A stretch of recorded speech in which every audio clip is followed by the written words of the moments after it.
Welcome to episode 201 of Soccer Works, where we take a look at how soccer works in the U.S. and around the world. 3, 2,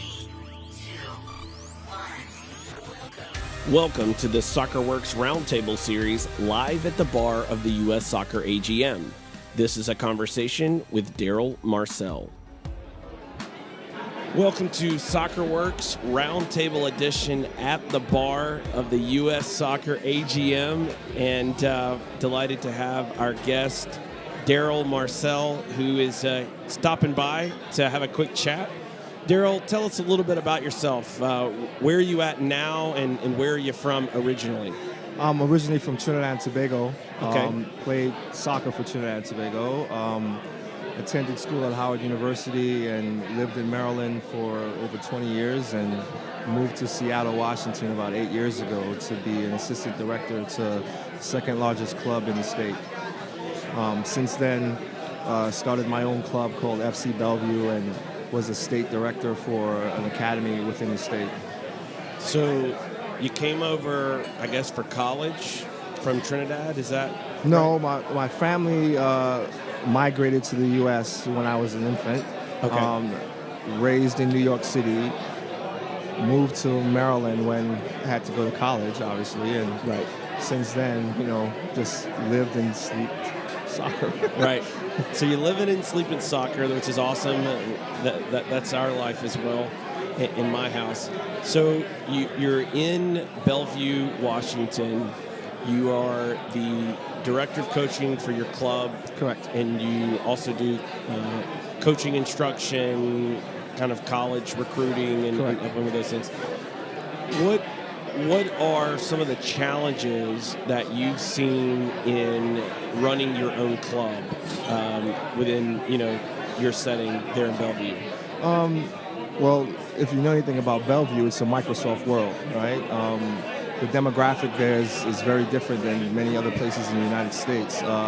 It's a money city, so we're surrounded by huge clubs that the parents buy into the name of the club and not the development of the player within the club. So some of the obstacles that I experience as a DOC is that because my club is not a huge club, people are more tempted to go to the bigger club because of the name. So we have to jump through hoops and hurdles to try and get players to understand what we're trying to accomplish at our club. We're trying to produce college players and beyond. But from a small club aspect, it's difficult because of the surrounding clubs that are in the area.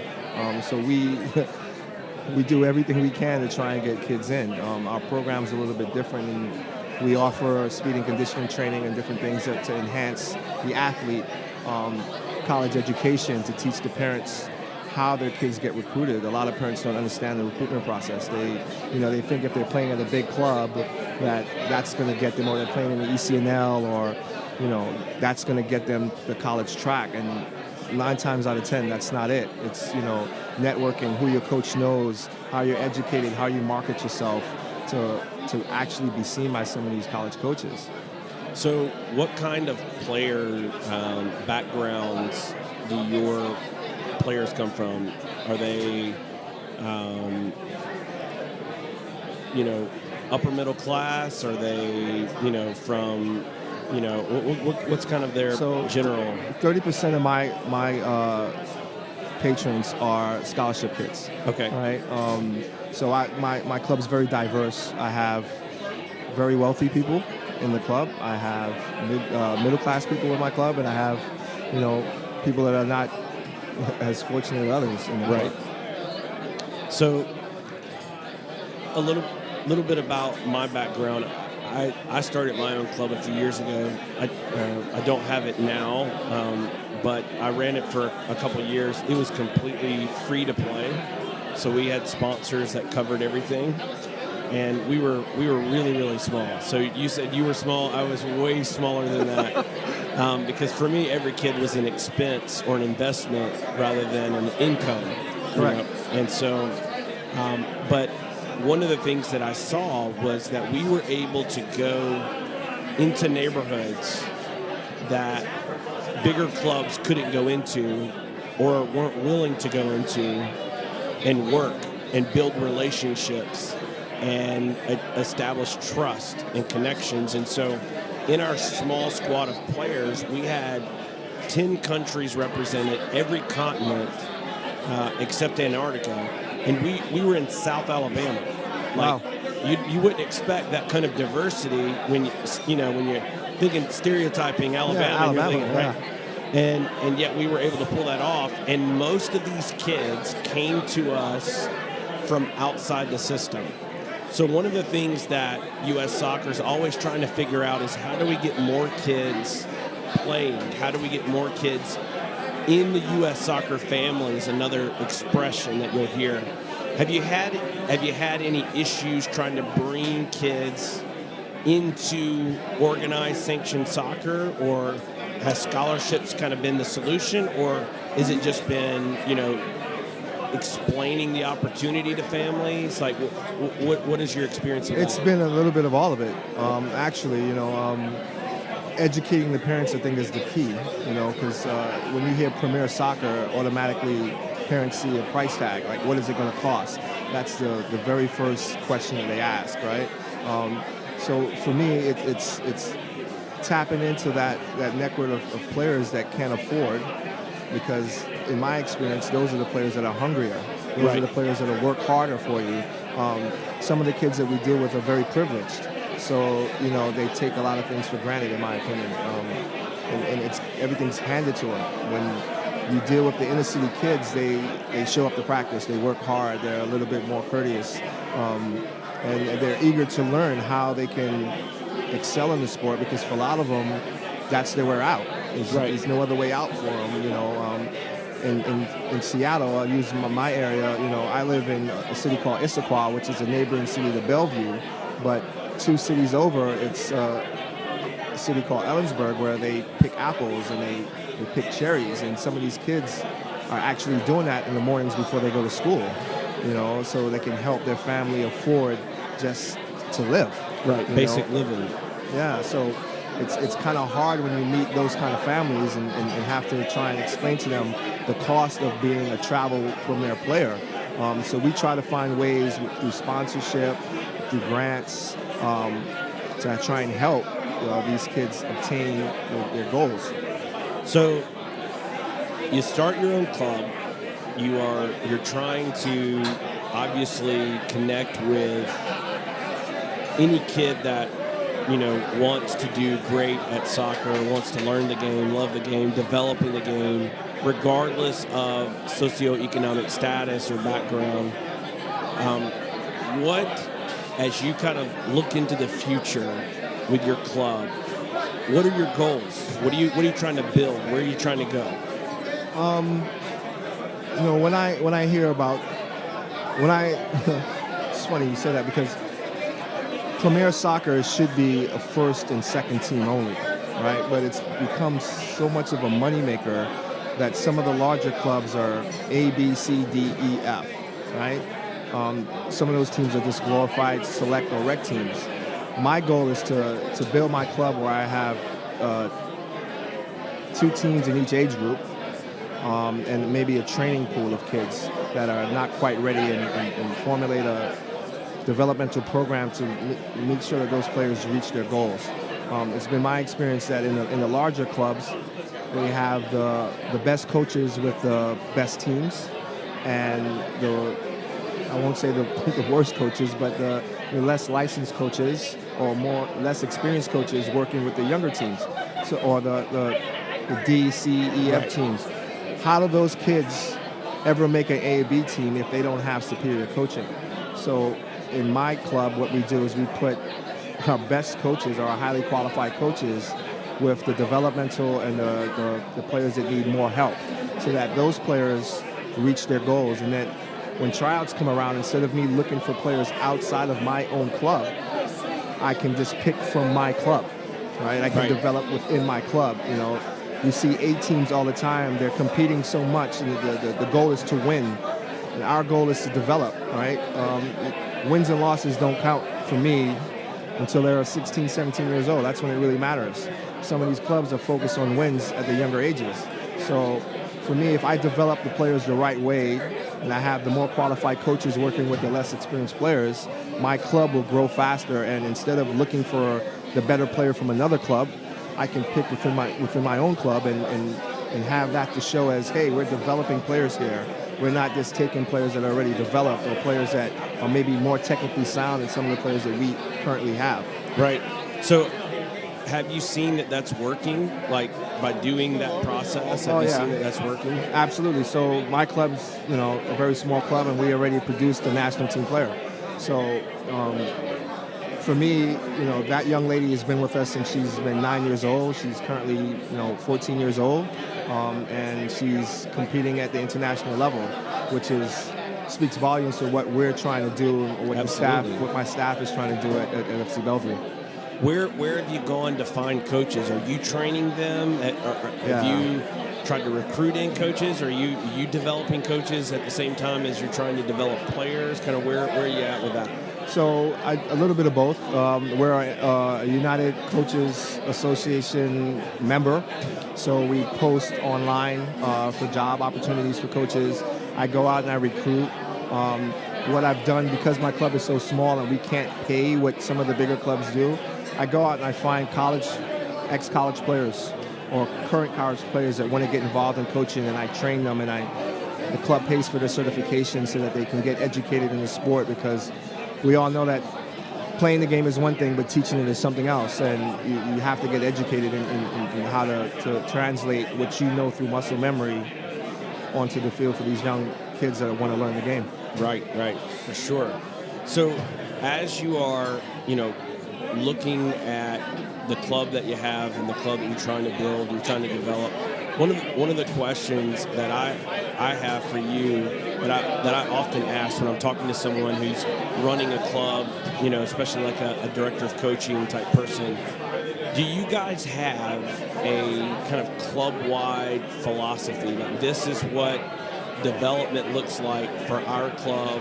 Here's our process. This is the way our teams are going to try to play, where there's an identity that is, this is us. This is FC, Bellevue. FC Bellevue. So I started my coaching career in Italy with Empoli FC, and until I went to Italy, knew nothing about coaching. At that point I had my B license and thought I knew the game, right? Went there and was blown away by how they train their kids. So we have a club-centric approach at FC Bellevue where we do like a circuit training with the kids. So all the coaches in the club know all the players. All the players in the club know all the coaches. The kids go from grid to grid to grid.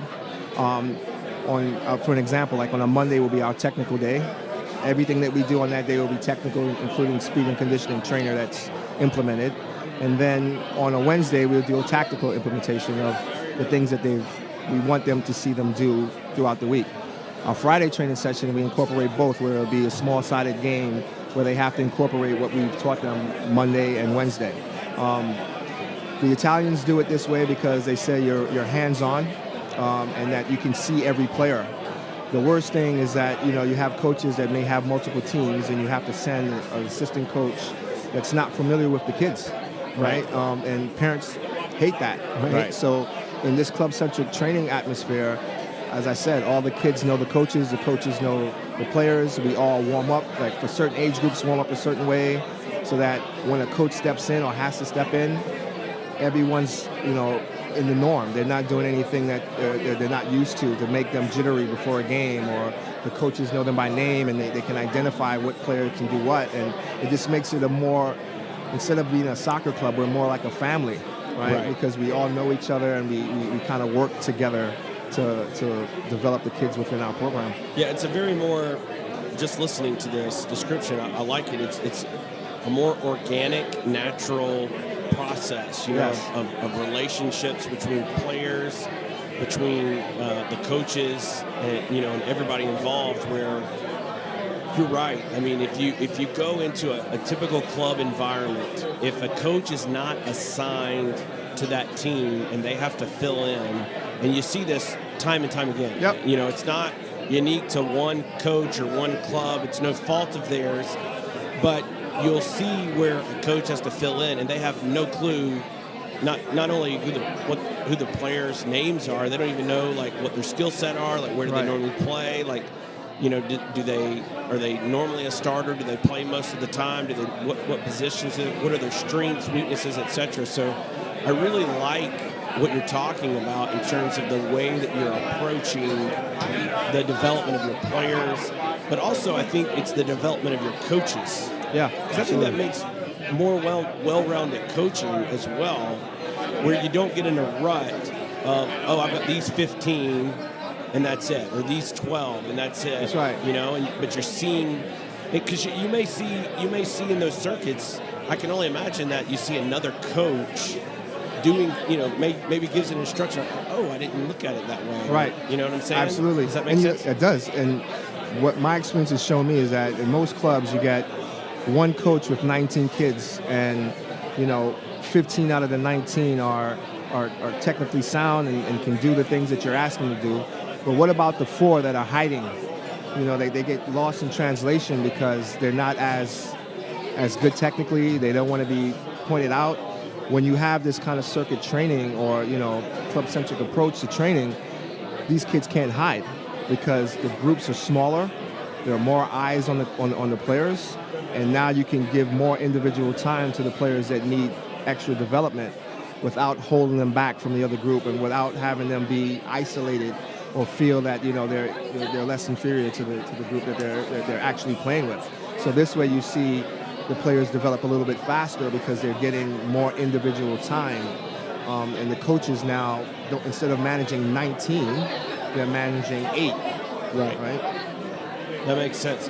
So the landscape that you're in terms of Washington and Washington State, what is competition like for you? What's available for your teams to play in? What level is that? Like a ECNL? Is it something else? It's something else. We play in U.S. Club in a league called the PSPL. Okay. We're trying, I guess, as the club grows, the state may allow us to come into the state to be part of the state.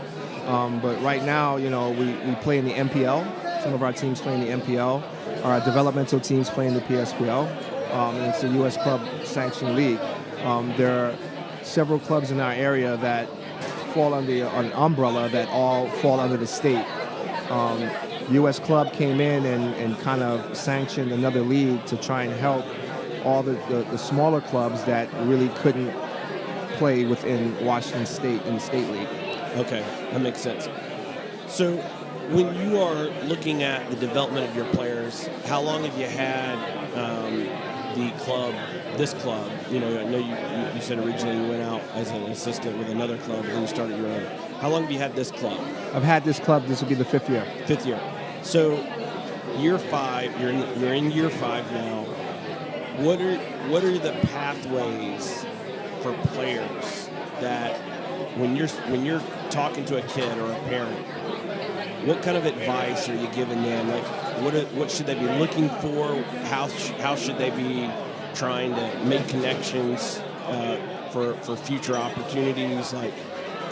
Well, I think a big part of that is the coaches. The coaches are the biggest marketers of their players, right? The network that the coach will have will help open doors for players.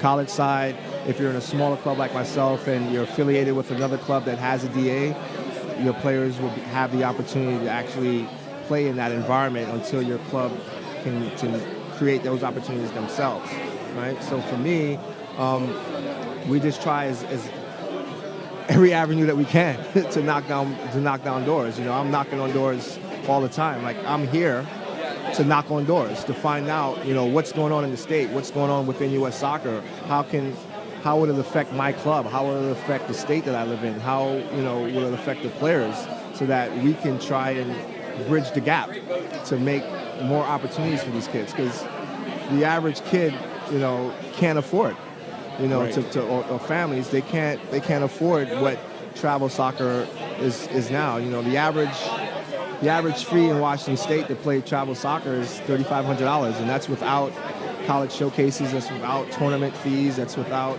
the other additional fees that are tacked on to play at the premier level. Right. So, is this your first U.S. Soccer AGM? Oh no, this is my fourth. Your fourth, yeah. So, this AGM, what have you seen? What have you learned? Is there anything that's kind of stuck out to you? Oh, this AGM was eye-opening for me because it's the most diverse AGM that I've been to. I went. This is going to sound funny, but I went to the AGM in Hawaii, and the average person's age at that AGM had to be 65 years old. There was probably 10 women total. There was about 7 people of color, and at this AGM, as you can see in the last couple of years, it's progressed where it's becoming more diverse, where you're seeing more women get involved, you're seeing more people of color here get involved, you're seeing younger people getting involved, and that's one of the big things that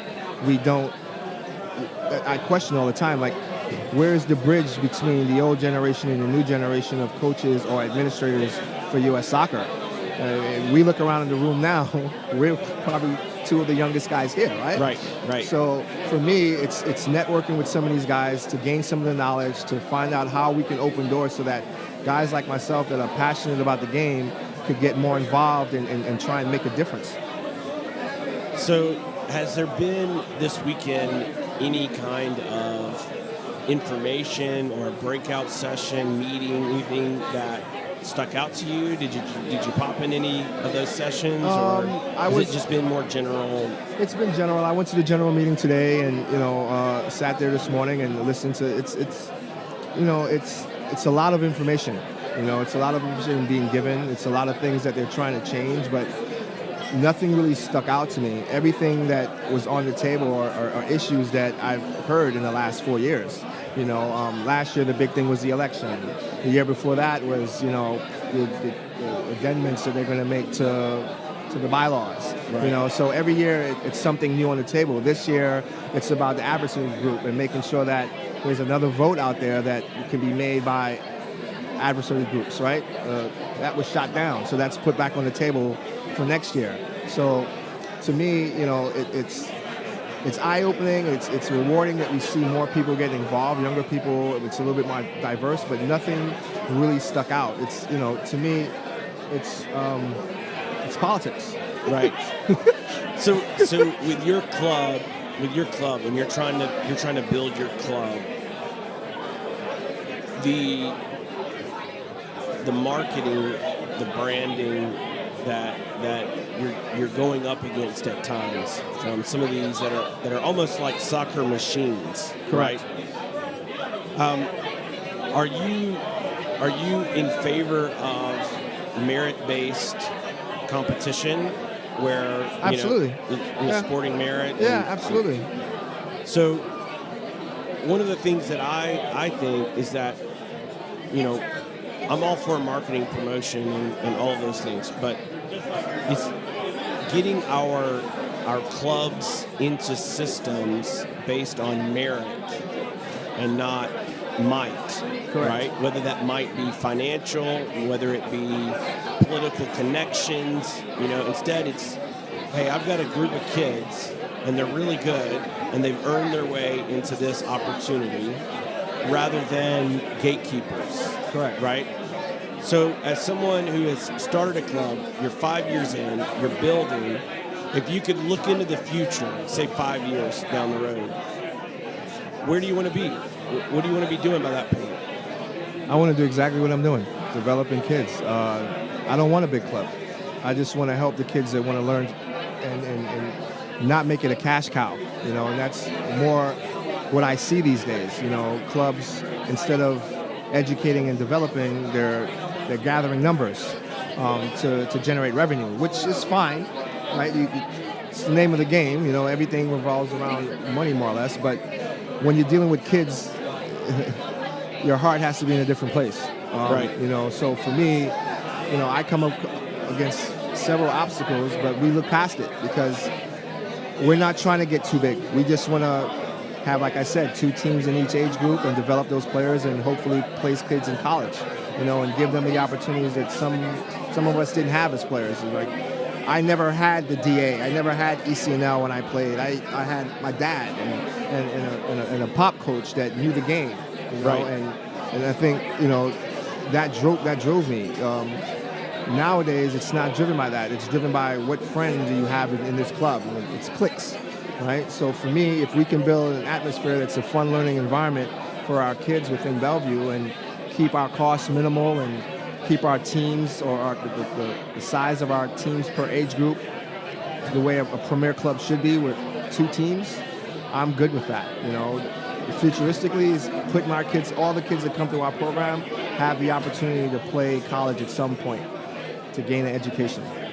So you spent some time in Italy. Yes. You're here in the States. Compare the two. Night and day. In what way? It's free in Italy. You know, they handpick their kids, and they come into the academy. They eat, live, and do everything together. They develop a club-centric kind of family atmosphere. It's the same atmosphere I'm trying to develop for my club, and it's, you know, while I was there, we'd go. Empoli is based, you know, centrally in Italy, and we would go all the way down to Rome to look for one kid, you know, and that lived in a tenement. Really, a small house with four people living in it, 1 bedroom, you know, and take that kid from that environment and put him into the academy where everything's paid for and the parents don't have to worry about schooling or anything. Here in the States, it's the complete opposite. You know, we pick you, but you got to pay. You know, so, you know, it goes back to a conversation I was having earlier. The DA and the ECNL, those are for kids that can afford. If you look at U.S. national team soccer, we've picked, you know, our national team players from the DA in the last 12 years. What have we done? Right? And those are the kids that can afford. We haven't qualified for Olympics. We haven't made the Sweet 16 in the World Cup. We haven't won a World Cup. And yet we still can't see the flaws in that system as for kids that can just pay to play. You know, the kids that are going to make a difference are the kids that can't pay. You know, the parents are, you know, working 2 jobs to maintain the family life. So, you know, it's night and day compared to Italy. The development is completely different. They work more as a staff. Like I said earlier, you know, coaches here are put on an island. You have 1 coach with 19 players. You know, that's not conducive to good development. You need more than 1 eye on, especially younger kids, to help them build the building blocks that they're going to need to be successful technically in the game. Right. So, last question here as we kind of wrap up this chat. Sure. And thanks for stopping by on the show. If I could give you a magic wand and you were king of U.S. soccer for a day, what would you do with it? What would you change? What would you... I would implement a better scouting system to identify players in inner cities and rural areas that can't afford. I would do away with this pay-as-you-go DA programs and stuff like that. That should be fully funded. If we're really trying to pick players to represent our country, we should be paying for it. Not after they reach a certain level do we take them. We have to invest as in a country in the development of our players. Not just because they can pay, but that they can play. You know, so for me, my magic wand would be, hey, get rid of all these acronyms that everyone chases after, and let's focus on the kids and develop the players within the country. That's what other countries in the world are doing, and we are not doing that the same thing. Our approach to it is completely different. Awesome. You've been great, man. Such good insight. And for everyone out there listening, are you on social media, Twitter, or anything like that? I'm on social media, yes. Okay. You got any Twitter handle or any way that people can follow you, get in touch with you? FC Bellevue. Okay. On Instagram and on Facebook. Okay. Daryl Marcel on Facebook. Daryl Marcel on Twitter. Awesome. or Instagram. Fantastic. Well, Bud, thanks for coming on the show. Thanks for stopping by. Thanks for having me. It was great having a chat with you. Absolutely. Thank you. This episode is part of the SoccerWorks Roundtable series live at the bar of the U.S. Soccer AGM.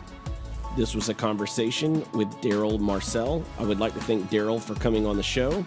You can learn more about SoccerWorks by visiting wrk.mn/SoccerWorks. Until next time.